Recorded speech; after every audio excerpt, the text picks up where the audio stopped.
I'm Derek Reese. I am the president and founding member / co-owner of Himmershey Football Club. Worst case scenario, what happens if our local professional team goes away? And over the years, and particularly the last year or so, 6 months, it became more and more increasingly likely that that might be something we have to do if we wanted to keep professional, well, not professional, but our soccer, a club that kind of represents our history in the Fort Lauderdale area alive. Why should we stop because they're stopping? Let's keep it going. Let's carry that flag. And so we decided to start our own club. So Himmershey is the name that most people probably, if they know it from a section of 2nd Street, downtown Fort Lauderdale, near the Performing Arts Center, where there's a lot of bars and things like that, by where the East Coast Railroad goes across the New River. The name actually comes from, back in history, the Seminoles that were native and lived here.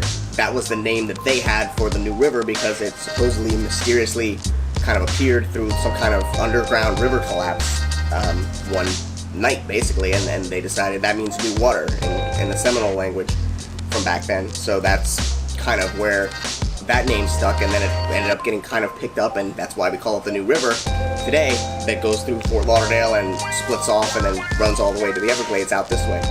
So the name, we thought, it's a kind of a cool name.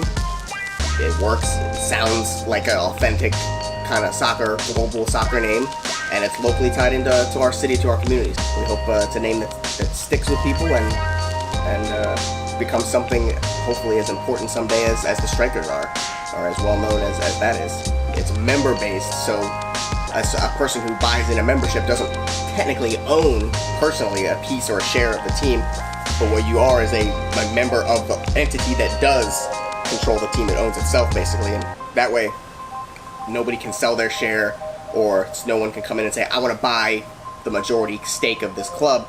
It's always controlled by the members, and it can't be done that way. For us, it's all one member, one vote.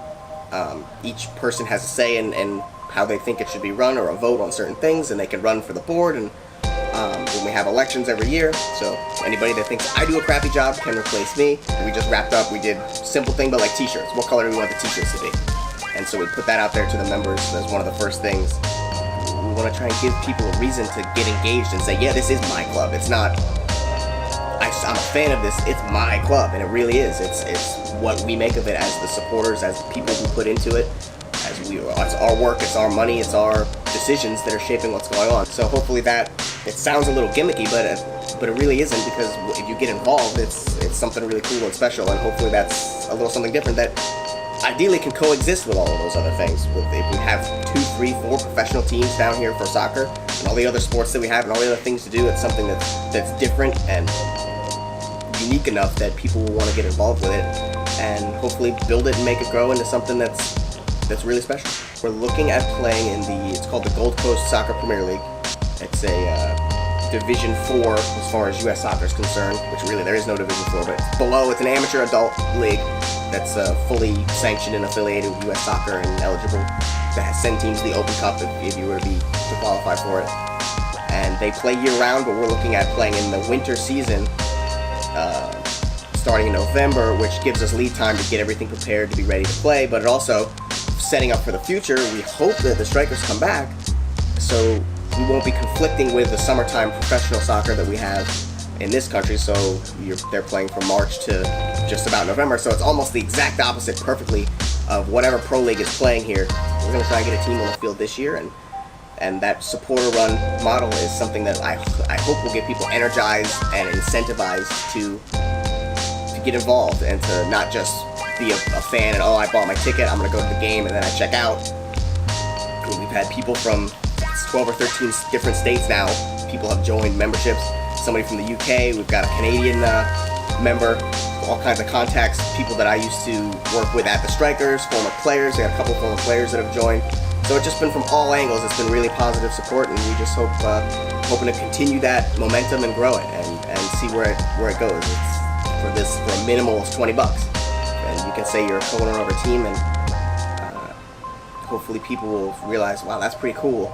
Support Himmershey FC, because it's all about local pride and local love of the sport of soccer and our heritage here in Fort Lauderdale, and it's something you can own. It's we all have a say in it, and it's all of us together for it. It's not for anything else but us having fun and enjoying the sport and keeping it going. So be a part of it and join us. Be a co-owner with me and now 70-ish other people, and hopefully a whole lot more in the future. And that's why you should support Himmershey FC.